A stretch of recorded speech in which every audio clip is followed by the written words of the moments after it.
Every country has this unwritten rule book, right? A kind of secret code that everyone just gets, but nobody ever really talks about. It shapes everything. Who gets ahead, what we value, what the whole point of the country even is. Today we're going to try and crack open Australia's secret code. Okay, so you've almost definitely heard this quote before. Australia, the lucky country. We say it all the time, usually as a pat on the back. But here's the thing, and this is wild. The guy who wrote it, Donald Horne, he wasn't giving a compliment. Not at all. It was a savage critique. He was warning that Australia was just coasting on its luck, on its minerals, led by people who weren't curious enough to build something truly great. So with all that luck, the minerals in the ground, the wide open spaces, if that's the hardware, then what's the software? What's the invisible operating system humming away in the background that produces the modern Australian, with all their quirks and contradictions? That's the real mystery we're diving into today. All right, first stop, Australia's secret operating system. To really get this code, you've got to start with the weird paradoxes it spits out. Because the results of this system, well, they often seem to pull in completely opposite directions. Think about it.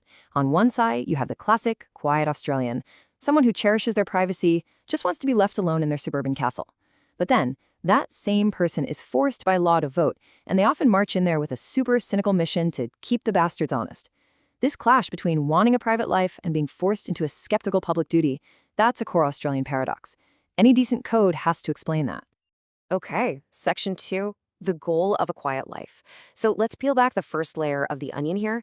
If this whole country is a machine, what's it actually for? What's the end product it's designed to make? The answer is surprisingly simple and, yeah, kind of conservative. At the heart of it all is this idea of the fair go. No, this isn't about perfect equality where everyone gets the same thing. No, it's about making sure everyone gets a reasonable shot, that the game isn't rigged from the start. And this became real, like legally real, way back in 1907 with the Harvester Judgment. It basically established a minimum wage based not on what a boss felt like paying, but on what a family actually needed to live in frugal comfort. What a revolutionary idea. The system itself has to guarantee a decent life. And the grand prize for all that work, the big reward? The home. It's so much more than just bricks and mortar. It's your sanctuary, your private kingdom. Prime Minister Robert Menzies even called the home the foundation of sanity and sobriety. Owning your own place became the physical proof, the tangible sign that the fair go was actually working for you. And the code doesn't just protect your money, it protects your time. Seriously. The weekend in Australia, it's a sacred institution. This all goes back to 1856, when stonemasons in Melbourne fought for and won the 8-hour day. They came up with this brilliant formula for a balanced life. 8 hours labor, 8 hours recreation, 8 hours rest. Your downtime was something to be defended fiercely. So when you put it all together, what do you get? The Prime Directive, the #1 goal of this whole Australian operating system, is crystal clear. Create and protect a stable, private, comfortable life for the average person. That's it. It's not about national glory or empire or conquest. It's about the house, the weekend, and a decent wage.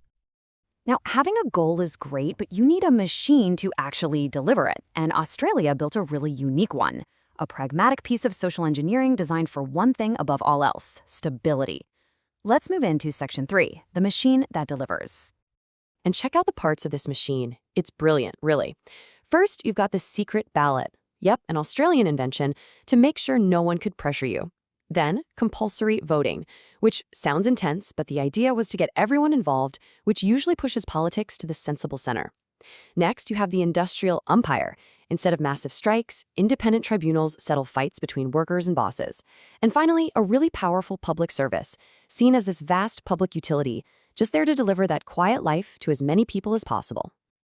And the political framework for this machine? It's this weird but clever hybrid called the Washminster system. It's like they went shopping for political ideas. They took the Prime Minister from the UK's Westminster system and then grabbed a written constitution and a powerful Senate from Washington. They just bolted them all together. It wasn't about being ideologically pure. It was about building something that looked like it would actually work. But why? Why this deep obsession with stability, fairness, and a private life? To answer that, we have to go deeper. We have to get to the source code.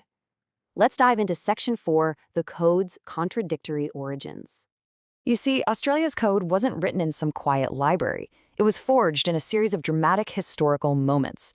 It all starts with the stain of being a prison colony, which hardwired a deep distrust of authority into the national DNA. Then boom, the gold rush fits. Suddenly, you have all these free, ambitious people demanding their rights. That boils over at the Eureka Stockade, a famous rebellion that becomes a founding myth. All these chaotic forces get organized in 1901 with Federation. That's when the machine gets built. But, and this is a huge but, the whole thing was built on a lie that wasn't even confronted until 1992. And here is that lie. Terra Nullius. It's a Latin term, and it means land belonging to no one.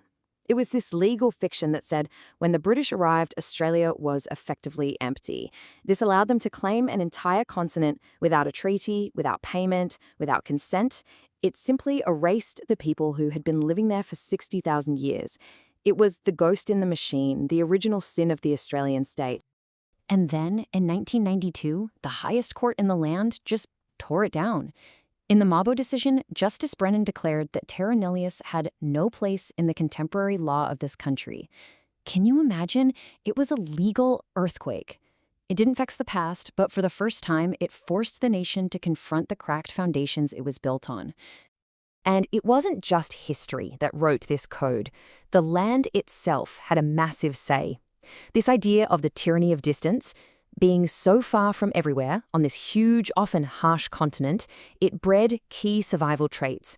It created a fierce self-reliance, but it also created mateship, that idea that you stick by your neighbor because one day your life might literally depend on them.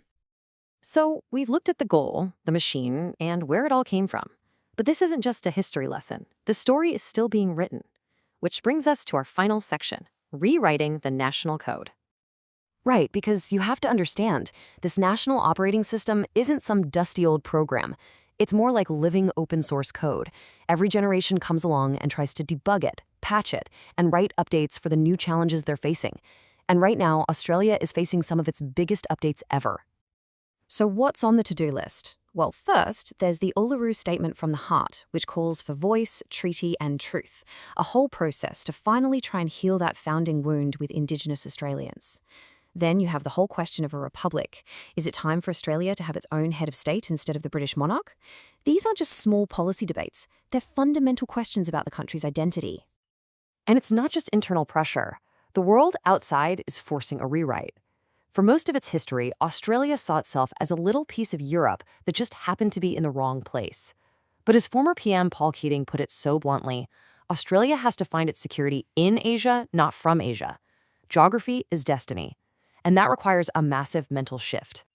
So if we boil down the historical code we've been talking about, it was really a program built for survival. Its main job was delivering that fair go and protecting the quiet life. It was powered by the solidarity of mateship and funded by the pure luck of natural resources. It was defensive, it was practical, and it was very inward-looking. And you know what? You have to give it this. It worked. For all of its flaws, its blind spots and moral compromises, this code delivered something pretty rare. Incredible stability. 123 years of continuous democratic government. No civil wars, no coups. The machine, however clunky, has just kept on running. And that leaves us with one big final question. That original Australian code was written to survive a harsh continent, the shame of its past, and its isolation from the world. But now that survival is more or less guaranteed, what comes next? What's the purpose? The code was built for survival. What should it be written for now?